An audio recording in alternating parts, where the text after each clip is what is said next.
एक दफ़ा का ज़िक्र है कि छोटो खरगोश और उसका सबसे अच्छा दोस्त मूटो कुचवा एक खूबसूरत जंगल में रहते थे। छोटो बहुत तेज़ दौड़ता था और मूटो बस आहिस्ता-आहिस्ता मज़े से चलता था। एक दिन छोटो ने मूटो को छेड़ते हुए कहा, "अरे मूटो, तुम तो इतने सुस्त हो, अगर मैं तुम्हें रेस में चैलेंज लूँ तो तुम आधे रास्ते में ही सो जाओगे।" मूटो ने मुस्कुराकर कहा, "कभी-कभी आहिस्ता चलने वाले ही जीतते हैं छोटो।" छोटो हँसा, "चलो फिर कल सुबह रेस हो जाए, बड़े दरख्त से लेकर जादुई पत्थर तक।" दूसरे दिन पूरा जंगल रेस देखने जमा हो गया। बंदर, तोता, हाथी, हिरन सब मौजूद थे।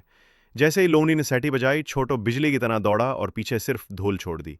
मूटो ने आहिस्ता से चलना शुरू किया।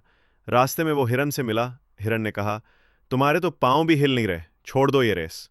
मूटो ने कहा, मेरा काम है चलते रहना, बाकी अल्लाह मालिक।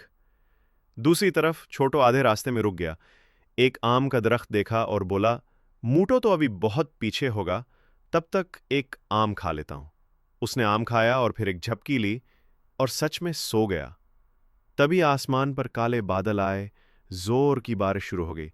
सब जानवर इधर उधर छुपने लगे। मूटो आहिस्ता आहिस्ता चलता हुआ छोटो के पास पहुंचा।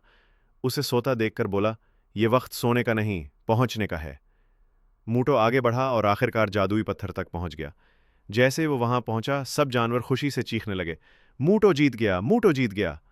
तभी छोटो की आंख खुली। वो चौंका, क्या मैं हार गया?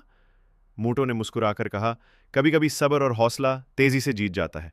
छोटो ने शर्मिंदगी से सर झुका लिया। तुम बिल्कुल ठीक कहते थे मूटो, अगली बार मैं गुरूर नहीं करूंगा।